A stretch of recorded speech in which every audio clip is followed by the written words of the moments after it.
Bienvenidos a Discutamos México. En este programa, el día de hoy, estaremos analizando un tema fundamental para el desarrollo social, para el desarrollo económico de nuestro país y lo que ha sido justamente de 1810 al año 2010, el tema de la educación superior. Para analizar, para discutir este tema tan importante, nos acompañan el día de hoy distinguidos compañeros de la educación superior, ciencia y tecnología en México. Tengo el gusto de presentar a la rectora de la Universidad Juárez Autónoma de Tabasco, la maestra Candida Gil. La maestra Victoria Gil es contadora pública y maestra en administración por Instituto Tecnológico Autónomo de México. Candida, bienvenida. Muchas gracias, Enrique. Nos acompaña también, por supuesto, el señor rector de la Universidad Veracruzana, el doctor Raúl Arias Lobillo. Bienvenido, estimado Raúl. Gracias. Raúl es economista por la Universidad Veracruzana y doctor en Economía Internacional y Desarrollo Económico por la Universidad de Barcelona. Está también con nosotros el doctor Javier García Diego Dantán, quien es el presidente del Colegio de México. Es doctor en Historia de México por el Colegio de México y doctor en Historia de América Latina por la Universidad de Chicago. Bienvenido, Javier. Gracias, Enrique. Candida, Raúl, es un placer. Muchas gracias. La educación superior, 1810-1910. En la época de la independencia, estimados compañeros, ¿cuál era la misión de la educación superior en nuestro país? ¿Cuáles eran las principales instituciones que operaron durante la independencia? Recordemos que en la época de la colonia se habían establecido las primeras bases, las primeras estructuras de la educación. Recordemos la fundación de la Real y Pontificia Universidad de México, el Colegio de San Nicolás, la Real Universidad de Guadalajara. ¿Qué pasa después de la independencia en el tema de la educación superior? ¿Cómo funcionaba? ¿Cuál era su estructura? ¿Cuál era el objetivo, la misión? ¿Cómo intervenía la educación superior en el desarrollo social y económico de nuestro país? Javier. Bueno, yo quisiera incluso remontarnos, no quedarnos en 1810, sino primero que todo señalar uno de los problemas básicos que tiene la educación superior y que nos ha obligado pues, a hacer esfuerzos, a redoblar esfuerzos en los últimos años, es que México llegó tarde a la educación superior, a la educación universitaria. Efectivamente, tenemos una historia de milenios, y esto es cierto, pero si uno compara la situación mexicana con la situación de otros países, sobre todo en Europa y en Estados Unidos, estábamos para 1810 ya muy rezagados en términos de educación universitaria. Las grandes universidades europeas, pues sí, nacen en el siglo XIII, siglo XIV, incluso algunas antes. El sistema universitario norteamericano, bueno, las 13 colonias presumían y competían cada una de ellas por tener no una, sino varias universidades, dependiendo de alguna denominación religiosa, la competencia entre las colonias, ¿no? Cada una, pues, presumía tener ya en germen una magnífica universidad. En cambio, México apostó por un modelo centralizado, una universidad real y pontificia en aquel entonces, nacional a partir de siglo XX. Yo creo que ese es uno de nuestros mayores problemas, llegar tarde y llegar de manera centralizada, en lugar de haber construido como hicieron en Europa. Uno piensa en Italia, piensa en Inglaterra, piensa en Francia. Nosotros no construimos un sistema universitario, construimos una gran universidad, repito, tradición desde el siglo XVI, tardío y centralizado. Raúl, ¿cuáles eran las principales formaciones? El objetivo de la formación universitaria era más bien formar la clase eclesiástica, tenía algunas orientaciones hacia la formación liberal. ¿Qué pasaba en esas épocas de la independencia y los años posteriores? No bien concluye el proceso de independencia.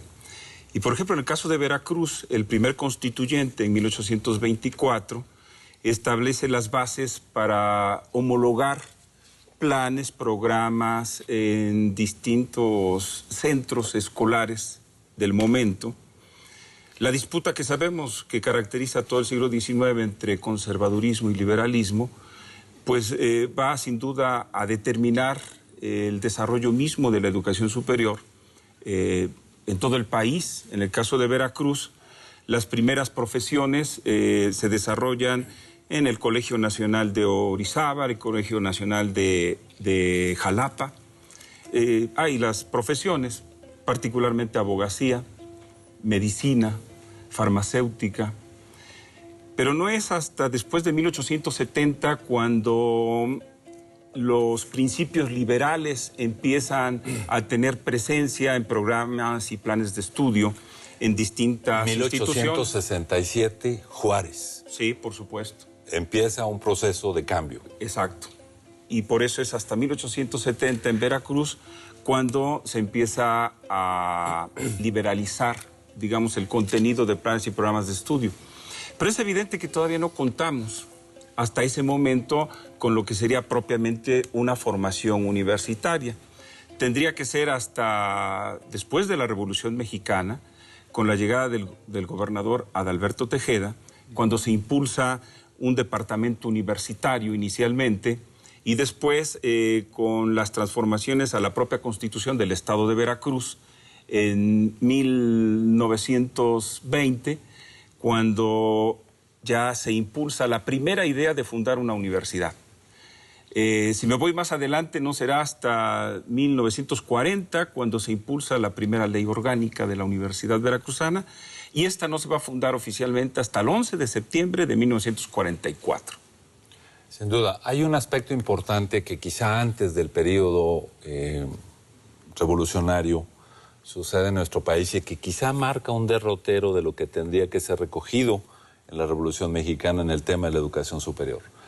Juárez Candita promueve acciones para fortalecer la educación en su conjunto, fundamentalmente la creación de la Escuela Nacional Preparatoria.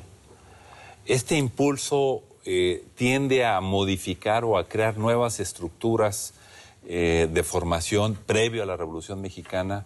¿Cómo sucede este desarrollo de 1867 hacia adelante? Bueno, sin duda, Juárez es el que da las primeras bases de una educación superior en este país, y empiezan a crearse una serie de institutos, además. Los recursos que se confiscan en la iglesia son asignados a la formación de estos institutos.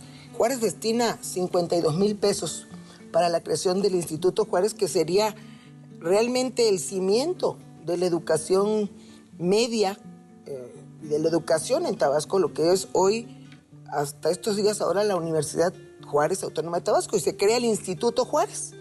Precisamente Juárez señala que la educación debe ser a todo, que un pueblo para que pueda crecer, y si realmente veníamos de que todos estos movimientos sociales es precisamente para buscar la equidad, entonces habría que tener una educación laica, gratuita, y que llegara a todas las capas de la población. La Revolución Mexicana, el gran logro de la Revolución Mexicana, la creación de la Secretaría de Educación Pública, sí, está transformando la antigua Secretaría de Instrucción Pública, José Vasconcelos como secretario, sí, la autonomía de la Universidad Nacional, 1929, la autonomía de la Universidad Autónoma de San Luis Potosí, previo a la autonomía de la Universidad Nacional, 1923, sí, la creación del Instituto Politécnico Nacional, 1936. ¿Cómo se van dando los elementos de creación desde la Secretaría de Educación Pública, Javier, para realmente transformar la educación en su conjunto, fortaleciendo la educación superior, creando nuevas organizaciones, nuevas instituciones, para ir desarrollando este concepto de educación universitaria generalizada? Sí, bueno, yo otra vez me remontaría a unos años atrás. Decía que llegábamos tarde a la educación universitaria y que adoptamos un modelo centralizado. Prácticamente desde que nace México, nace como un país centralista.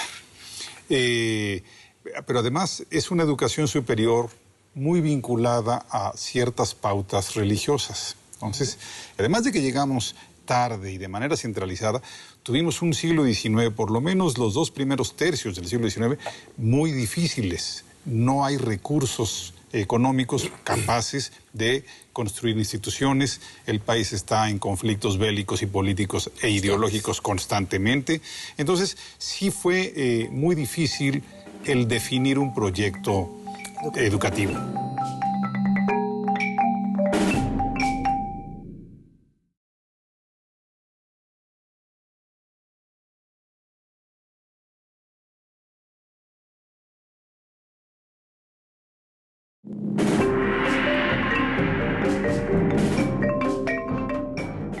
Tuvimos un siglo XIX, por lo menos los 2 primeros tercios del siglo XIX, muy difíciles. Entonces, sí fue muy difícil el definir un proyecto educativo. Esto llega con Juárez, 1867, la Ley de Educación, y sobre todo afecta a 2 cosas. Uno, tratar de dar una educación nacional, una perspectiva nacional, laica, civil. El derecho canónico, que era el que más enseñaba, o el latín, que era el idioma que más enseñaba, bueno, pues es desplazado en ese entonces por el francés, y el derecho civil pasa a sustituir, a desplazar al derecho canónico. En fin, muchas cosas muy importantes, porque con Juárez se da una educación no solamente laica y liberal, sino se impone el positivismo. En ese mismo año de 1867 da su primer discurso fundacional Gabino Barreda. ¿Qué quiere decir?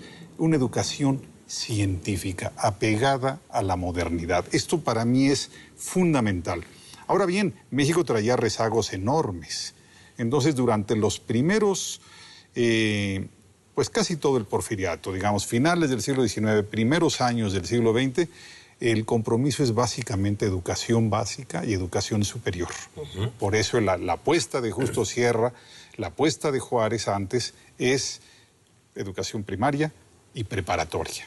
Había muy pocos que tenían acceso a la educación universitaria, que estaba parcializada en escuelas nacionales, jurisprudencia, ingenieros, medicina. Cuando en 1910 se crea la universidad, la población total de universitarios, esta es la suma de las 3 escuelas profesionales, no llegaba a los 1000 alumnos. O sea, teníamos 1000 estudiantes universitarios en 1910. Si hoy vemos las cifras, se ha hecho un esfuerzo brutal, extraordinario. Entonces, viene la revolución. Y la revolución, cuando se da en 1910, el porcentaje de analfabetos es más o menos 80%.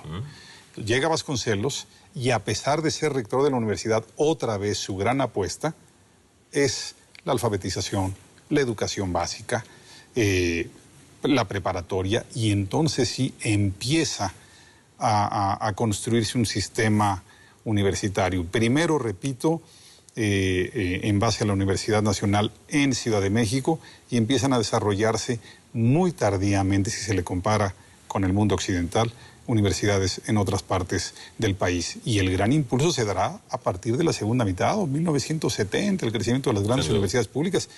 Vamos muy tarde, así que el esfuerzo que tenemos que hacer no es doble. Recuperar el tiempo. Recuperar el tiempo perdido. Ahora, yo, para sintetizar, la revolución, así como la revolución le dio tierra a los campesinos y le dio derechos sociales a los trabajadores, a las clases medias urbanas o a los sectores populares de las ciudades, es más difícil hacerlo para los sectores, digamos, desintegrados, rurales, educación. Esa es la gran apuesta de la revolución.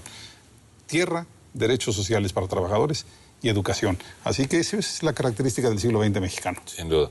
Educación como elemento para igualar oportunidades. Educación que, al irse transformando nuestro país, lo que señalaba el doctor García Diego, al favorecer la educación básica, la educación media, por supuesto, fue conduciendo al fortalecimiento de la educación superior. Pero es a partir de la época justamente de los 70 cuando hay un boom de la educación superior. ¿Qué pasa ahí, Raúl? A mí me parece que mucho tiene que ver el gran fenómeno del movimiento del 68. Si lo observamos como la expresión de un descontento de las clases medias de nuestro país, y el único camino que sabemos en ese momento, y creo que sigue siendo válido mirando las perspectivas del siglo XXI, la educación superior se constituye en un escalafón social para permitir el mejoramiento de las clases medias. El doctor García Diego apuntaba justamente el gran crecimiento que se da en la matrícula de pasar de el escaso número de universitarios a principios del siglo XX, y hoy podemos decir cómo hacia finales de la década de los 60 ya eran 250,000 estudiantes atendidos por 40 universidades, 30 públicas, 10 privadas, y por 23,000 profesores aproximadamente. Si ahora vemos las cifras actuales, son 2,700,000 estudiantes universitarios en el país. En este momento son 2,000 universidades, entre públicas, privadas, tecnológicas, etcétera, estatales, atendidos por 150,000 profesores aproximadamente. Esto nos da una idea del gran crecimiento que ha tenido el sistema de educación superior. Es decir, hemos pasado en 40 años aproximadamente de un poco menos, alrededor de 200,000 estudiantes a 2.7 millones de estudiantes.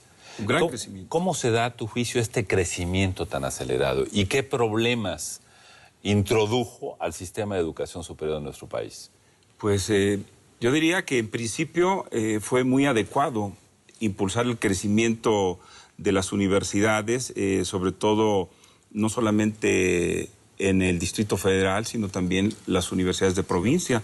La década de los años 40 del siglo XX y la década de los años 50, uno puede observar el surgimiento de una gran cantidad de universidades en todo el país.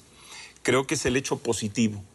El hecho, diría yo, no tan positivo es que, sobre todo de los 70 en adelante, lo que vamos a observar es una improvisación muy grande y una repetición de las carreras tradicionales que hoy vienen a constituirse uno de los principales problemas. ¿Improvisación en qué sentido, Raúl? Profesores, en instalaciones inadecuadas, en una falta de vinculación entre la docencia con la investigación, y esto con su correlato de extensión a toda una estructura económica que hoy observamos en el mundo moderno.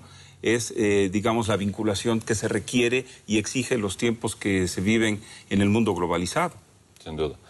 Esta época de los 70, los 90, Candita, se genera un movimiento de creación de muchas instituciones, nuevos modelos de educación, además del sistema universitario que venía fortaleciéndose con las universidades estatales, públicas, privadas, algunas, la transformación de los institutos literarios que se iban conformando en universidades, la creación de los institutos tecnológicos, inicialmente al interior del Instituto Politécnico Nacional y después en un gran esquema de despliegue en prácticamente todos los estados de la República. La creación de la NUYES. La creación de la organización, la Asociación Nacional de Universidades e Instituciones de Educación Superior, permite efectivamente ir atendiendo cada vez con mayor eficiencia la demanda de la educación superior. Pero, ¿qué pasó en este lapso de tiempo? Quizá de los 70 a los 90 había una necesidad real de aumentar la cobertura, de mejorar el ingreso de los estudiantes de la educación media y la educación superior. Pero en el plano de la calidad, ¿qué podríamos hablar de estos momentos en la educación superior? La educación superior sin duda ha vivido sobresaltos a lo largo de estos 200 años o más, en que como tal no ha habido una política de Estado de largo plazo. Sin duda viene esta gran expansión a partir de los 70, como dice Raúl, el movimiento 68, pero estamos respondiendo a un sistema de expandir y avanzar en el tema de la cobertura. Atendemos la cobertura, pero no atendemos la calidad.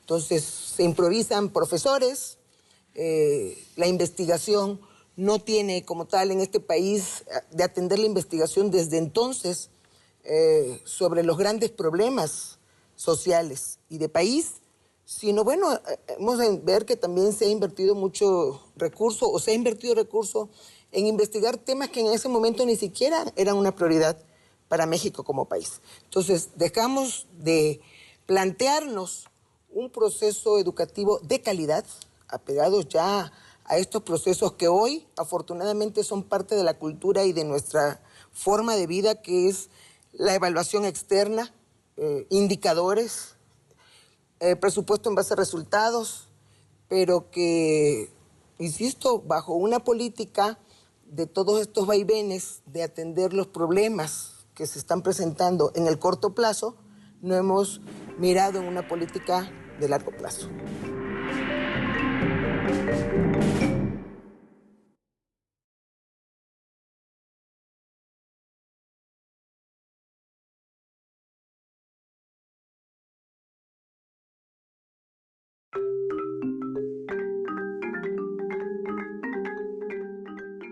Insisto, bajo una política de todos estos vaivenes de atender los problemas que se están presentando en el corto plazo, no hemos mirado en una política de largo plazo.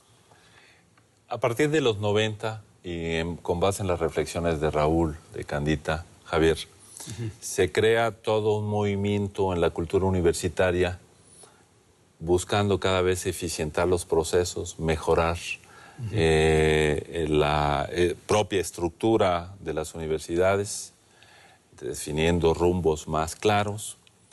La preocupación se centra mayormente en la calidad. La cobertura, por supuesto, está latente, la equidad está latente. Se crean diferentes instancias promovidas por el sector universitario, el Ceneval, el Centro Nacional de Evaluación, impulsada por la NUYES, por la Secretaría de Educación Pública. Se crean los comités institucionales de evaluación de la educación superior. Es decir, ¿qué ha pasado de los 90 al 2010 en la gran preocupación que a veces era un tema tabú de discusión en el sector universitario? Sí. Era más bien preocupación del sector social, del sector empresarial, de las autoridades federales de educación y estatales de educación.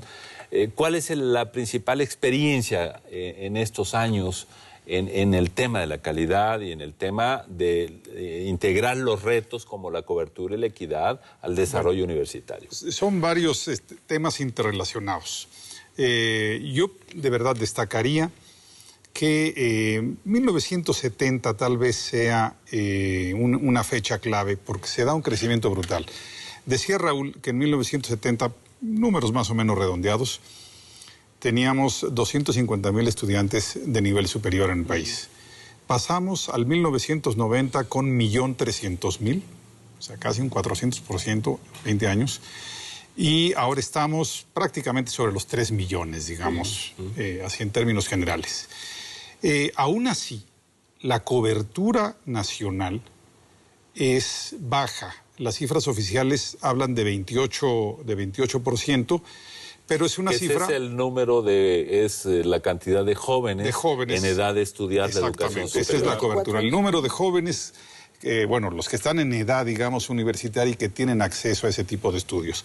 Pero es una cifra que hay que tener en perspectiva, sobre todo con dos perspectivas. Uno, comparada con otros países. Incluso en América Latina hay países que tienen un poco de mejor cobertura. Colombia, para no hablar de otros, Argentina, Brasil. Y lo segundo es que al interior del país también hay una cobertura desigual.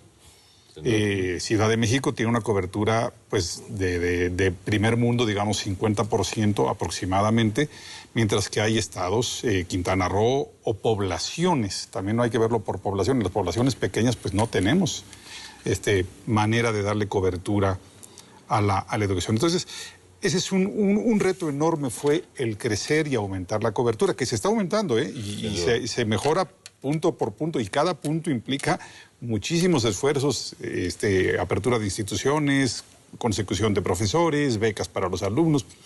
Ahora, un crecimiento de esta magnitud pone un reto que es la calidad. ¿Cómo cubres calidad con este crecimiento, pues yo diría, brutal, exponencial? Por cierto, crecimiento que efectivamente está relacionado con el 68. Ahí el gobierno tomó en cuenta la importancia del sector universitario, pero también está asociado al crecimiento demográfico, al crecimiento de las clases medias, a la urbanización del país. De repente el gobierno, el Estado se dio cuenta que había mucho joven al que había que darle pues una educación adecuada. Yo creo, efectivamente tenemos entonces dos retos. Estoy seguro que Candita, Raúl y tú mismo, pues tu experiencia en el Poli te lo dice. Tenemos que ir mejorando la cobertura e ir mejorando la calidad. Yo creo que hay datos, ya mencionaste algunos, yo agregaría uno. El SNI se creó en 1984, si no mal recuerdo.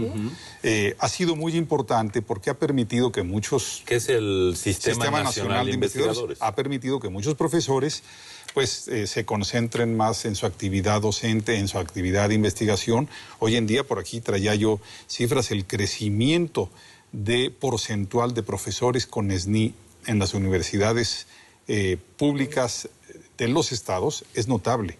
En términos generales se puede hablar de 10% en estos últimos años, pero hay universidades que han crecido hasta un 50% en número de profesores con posgrado y algunos, además de posgrado, SNI. Yo quisiera además señalar otra cosa, no sé la experiencia así en concreto de la Veracruzana, de la Universidad Autónoma de Tabasco, pero hay algo que nos ha permitido también ir mejorando la calidad, que es el régimen laboral en las universidades públicas. Nosotros tenemos otro sindicato, no es el sindicato de la educación básica, y ha sido en términos generales un sindicalismo bastante responsable. En el Colegio de México no tenemos mayores quejas. Si uno compara el número de días hábiles con suspensión de actividades en las universidades públicas, con los días hábiles con suspensión de actividades en otros niveles de la educación, y la cifra es abismal. Yo creo que en México las universidades públicas, también las privadas, nos la estamos tomando en serio. Yo creo que estamos trabajando bien. Y están los datos. Sí, tenemos la cara en alto, digamos, frente a la sociedad mexicana. A mí me gustaría, Enrique, si me permites, agregar varios puntos que acertadamente se están comentando en la mesa.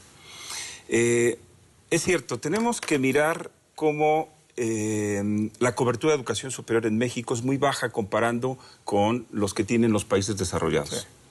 Hay una desigualdad. En el caso de Veracruz, la cobertura es aproximadamente del 21%. Permíteme interrumpirte, Raúl. Sí.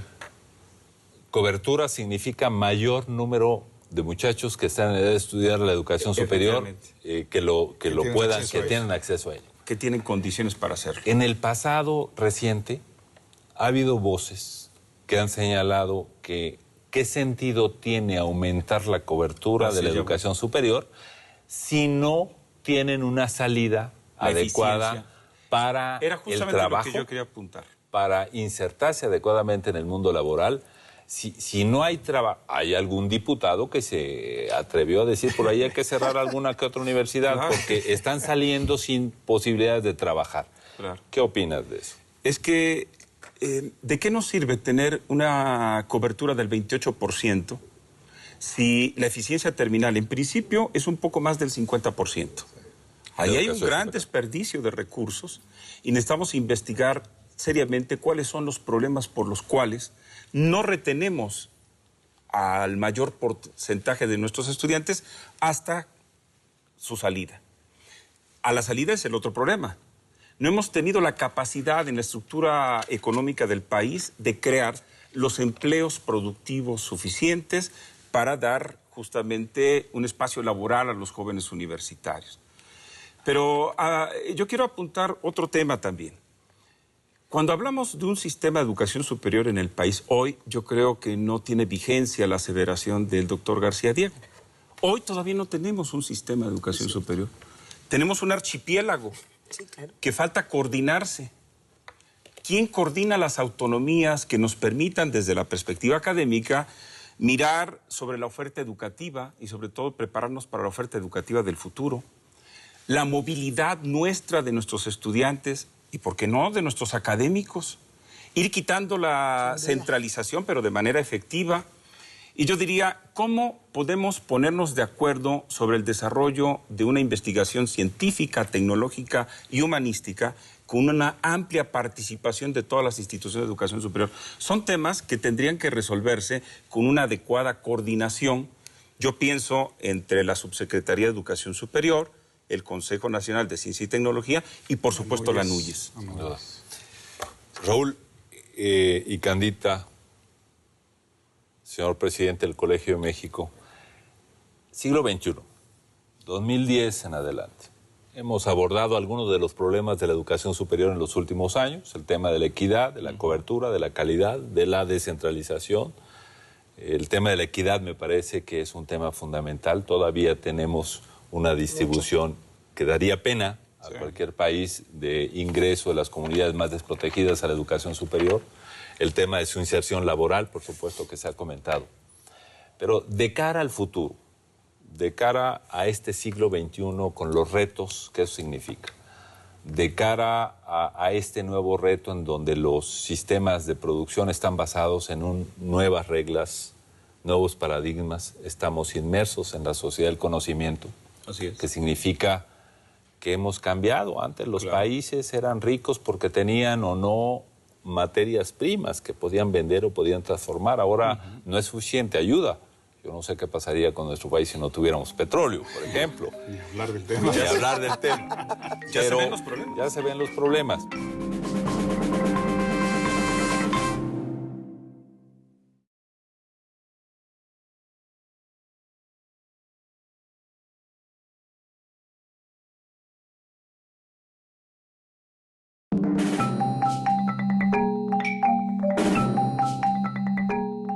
Antes los países eran ricos porque tenían o no materias primas que podían vender o podían transformar. Ahora no es suficiente, ayuda. Yo no sé qué pasaría con nuestro país si no tuviéramos petróleo, por ejemplo. Ni hablar del tema. Ni hablar del tema. Ya se ven los problemas. Ya se ven los problemas. Esta nueva sociedad del conocimiento que requiere hombres y mujeres preparados en la educación superior, haciendo ciencia, investigación y desarrollo tecnológico en la estructura de la educación superior, en los centros de investigación de nuestro país. Una nueva relación de la universidad con el entorno socioeconómico, con el sector productivo, por supuesto. ¿Cómo ves, Candita, cuál es ese nuevo rol, la nueva visión, si es que debe de tener una nueva misión la universidad, las instituciones de educación superior, los centros de investigación, de cara a estos retos, con el ánimo, por supuesto, de avanzar en el desarrollo social? Yo creo que me permita, Candita, antes de que haga esa reflexión, aportar un dato para que valoremos la dimensión del gran reto que tenemos encima. A finales del siglo XX, los organismos internacionales de la ONU estaban previendo que el conocimiento de la humanidad se estaba duplicando cada 5 años aproximadamente. Hoy, los mismos organismos internacionales que hacían esa previsión a finales del siglo pasado están diciendo, pues nos equivocamos. El cambio es mucho más acelerado. Sí, hoy se está previendo que para el año 2020 el conocimiento de la humanidad se estará duplicando cada 60 días. ¿Qué significa eso? Pues indudablemente que tiene mucho que ver con las reflexiones que ahora vamos a hacer. Perdón, Candita. No, bueno, justo es, tú decías, México es un país con grandes recursos naturales, no solamente el petróleo, sino el agua. En el caso de Tabasco y en el sureste de este país, en Tabasco, simplemente un tercio del agua dulce pasa por el estado de Tabasco.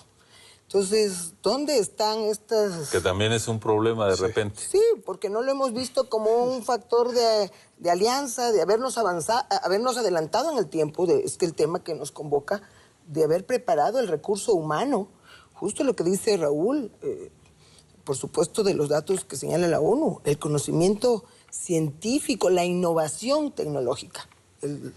Ya los países no estarán medidos ni estarán en el contexto del desarrollo hoy ya no en 20, 25 años, hoy, sino por el capital más importante que es el recurso humano. La preparación, la innovación, el conocimiento, la investigación. ¿Cuántas patentes en este país se registran? Ya no quiero decirte mensualmente, al año, comparado con otros países en donde esta inversión en el capital humano, en las patentes, en la innovación. Pero yo sigo pensando que mientras no tengamos un sistema realmente de educación superior visto en el mediano y largo plazo, sino que aún estemos resolviendo los problemas del día a día, donde además México, es increíble que sigan siendo varios Méxicos. El sureste llega tarde. Si de por sí México llega tarde en el contexto de Europa y de los países desarrollados, Imagínate el sureste de este país, de donde, por ejemplo, Raúl y yo venimos, y en particular yo veo Chiapas, Tabasco, sur de Campeche, sur de Veracruz. Entonces, donde realmente nosotros llegamos a la universidad hace 50 años, cuando la carretera Circuito del Golfo llega a Tabasco y se conecta. Entonces, bueno, no estamos en las mismas condiciones como sigue aún el proceso educativo centralizado. Hay muy buenos investigadores y mejores sin duda a lo largo y ancho del país, pero la concentración de la investigación y de los grandes centros de investigación y de desarrollo siguen en torno al centro del país. Sí. Javier. Los retos son mayúsculos. Bueno, yo creo que coincidimos en que la educación es la llave para que el país progrese, educación básica, educación media y educación superior. De calidad. De calidad. Son dos cosas. Cobertura, esto es darle acceso a la educación a los niños y jóvenes del país y darles la mejor educación posible. Tremendos retos. La igualdad, por ejemplo, decía Candita respecto al sureste, aquí traigo unos datos. Los únicos 4 estados del país que no tienen que tienen una cobertura inferior al 20%, ¿sí? Son Guerrero, Oaxaca, Chiapas y Quintana Roo. Son los estados más, digamos, preocupantes en términos de cobertura universitaria. Ahora, yo creo que tenemos que construir un sistema universitario definitivamente que nos permita tener una visión nacional, una visión regional. Pero hoy en día, si no nos insertamos en un sistema internacional de educación, nos vamos a quedar rezagadísimos. Parece siglo XXI. Hoy en día, la educación o es internacional o no es educación. Pero tenemos ahí pues limitantes geográficas, no solamente económicas. Desde tu punto de vista, Javier, tener esa, digamos, esa perspectiva de desarrollo de la educación superior a nivel global? Te lo voy a decir con 2 descripciones geográficas básicas. Si uno es un estudiante o un profesor universitario en cualquier capital europea, en cualquier ciudad europea, puede ser Berlín, puede ser París, puede ser Florencia, puede ser Bolonia, uno puede tomar clases o impartir clases en prácticamente cualquier otro país de Europa. Basta tomar el ferrocarril y al día siguiente estás o dando una conferencia en Praga o tomando una clase en Londres. En Estados Unidos hay regiones donde también lo pueden hacer. Uno, por ejemplo, piensa en Boston, es increíble. Uno tiene Harvard y MIT a diferencia de bicicleta. En México la situación no es así de fácil. Es un país muy desintegrado. En Ciudad de México, efectivamente, hay instituciones sólidas, yo diría, de primer nivel, pero no sucede así en todo el país. Si uno vive en una región apartada del sureste, no tiene esa posibilidad. Ahora bien, entonces... Pero tiene que ver, sin duda, Javier, para poder lograr una internacionalización de la educación superior, hay que elevar el nivel desde la educación básica. En toda la estructura del sistema educativo. Es un sistema. Si no arreglamos educación básica, yo diría hasta preescolar, básica, media superior y superior, en nuestro siglo XXI va a ser tan problemático desde distinta perspectiva como lo fue el siglo XIX. Ahora bien, tenemos una frontera con Estados Unidos, que es un país que tiene un sistema universitario muy respetable, un sistema educativo en general muy bueno. Yo creo que tendríamos que apostar a enviar el mayor número de nuestros estudiantes con calidad a formarse en el extranjero. Yo no estoy exigiendo necesariamente largos estudios, doctorados de muchos años, no, pero sí tenemos que tener una vinculación, una dinámica de internacionalizar nuestra educación. Esto para muchos televidentes puede resultar una quimera, un sueño guajiro, pero yo creo que los que estamos metidos en la educación superior tenemos que plantearnos sueños guajiros. Sin duda, por supuesto. Ese es el reto. Sueños guajiros. Sueños guajiros, pero resolverlos.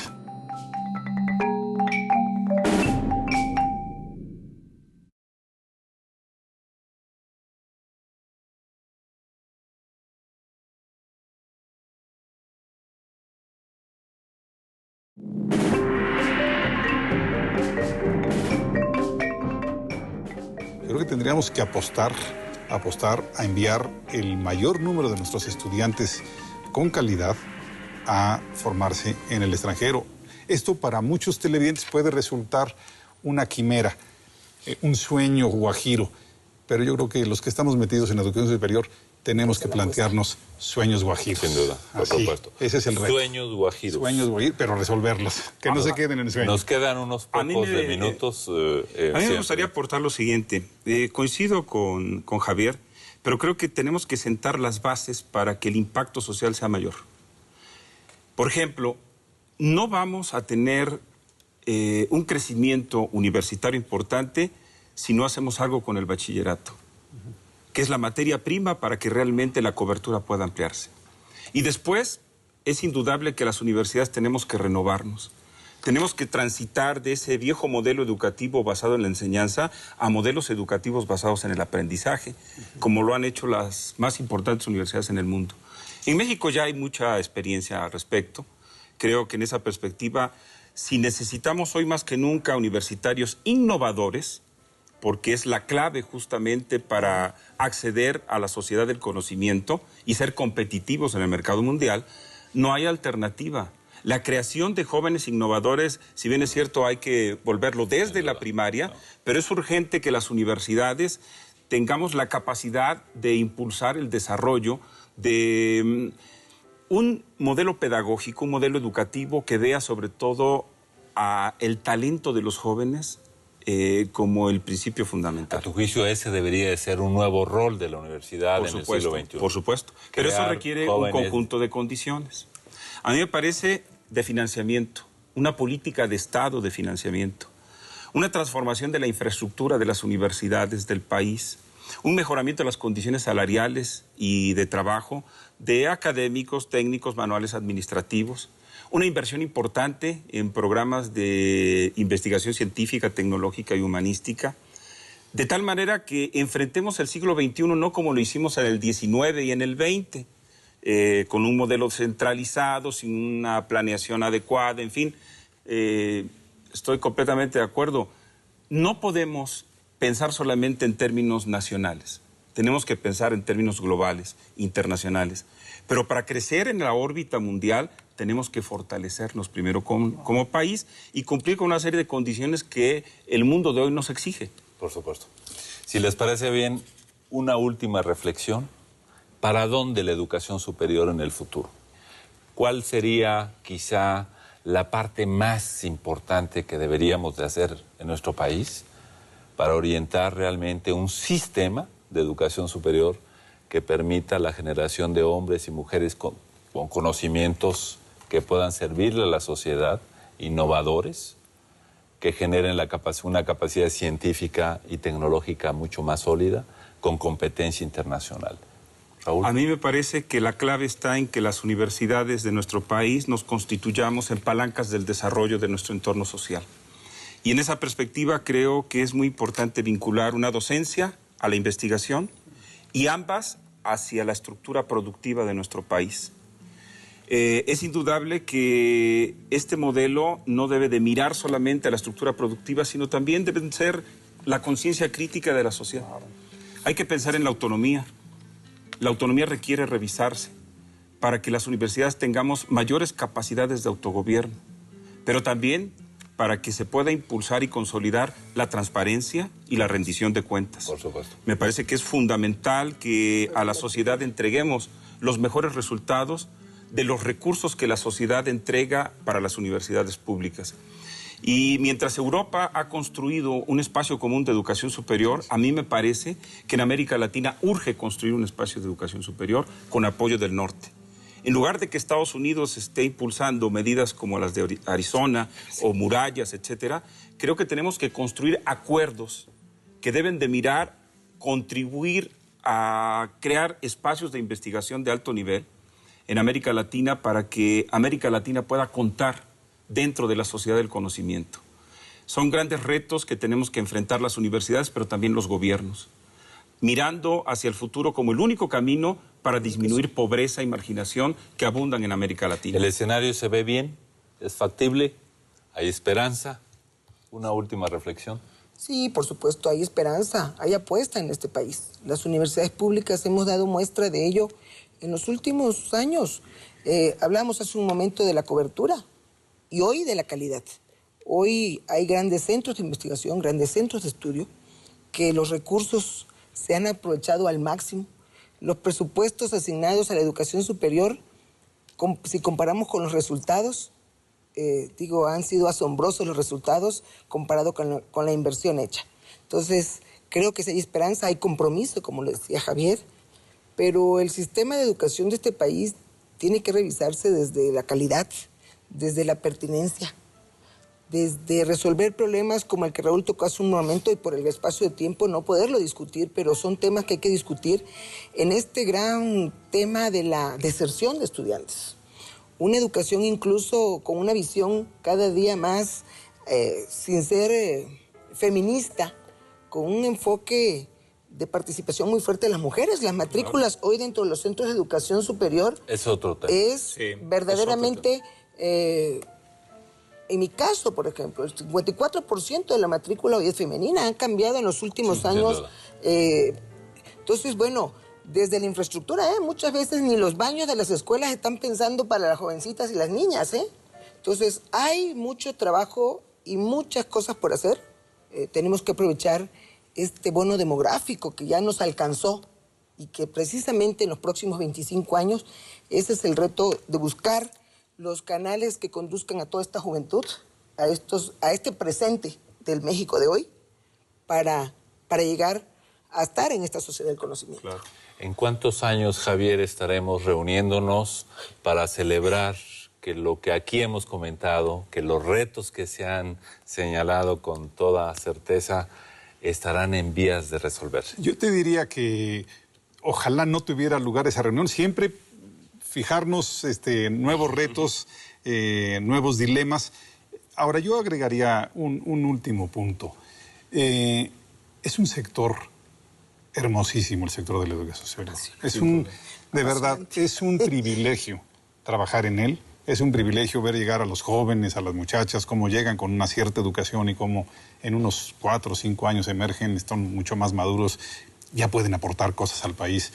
Ese privilegio tenemos pues que pagarlo con esfuerzo. ¿Cuántos años? No lo sé, pero hay lugares en México que estamos realmente ya en posibilidades de tutearse con cualquier institución educativa del mundo. Ojalá haya más. Sin duda. Estimados amigos, Javier, Candita, Raúl, despedimos este programa. Hemos analizado en el marco del tiempo que tenemos disponible algunos de los aspectos fundamentales del desarrollo de la educación superior de cara al pasado y, por supuesto, tratando de enfatizar hacia dónde vamos, hacia dónde va el país, qué queremos hacer en el tema de la educación superior para realmente llegar a tener un verdadero sistema que sea el que la sociedad ahora está demandando con tanta exigencia. Muchas gracias a todos ustedes, muchas gracias por sus comentarios, muchas gracias a este gran público que ve y escucha este programa.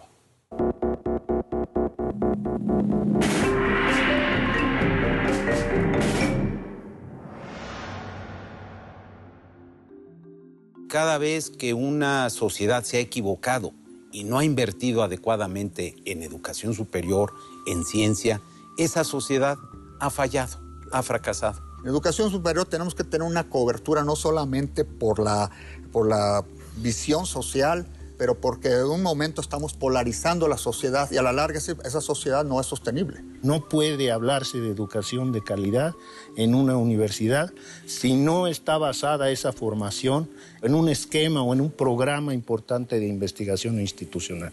Hay necesidad de un plan intenso, bien pensado, de formación de docentes tanto para media superior como para superior, porque poner edificios y llenarlos de equipo no es difícil.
Thank you.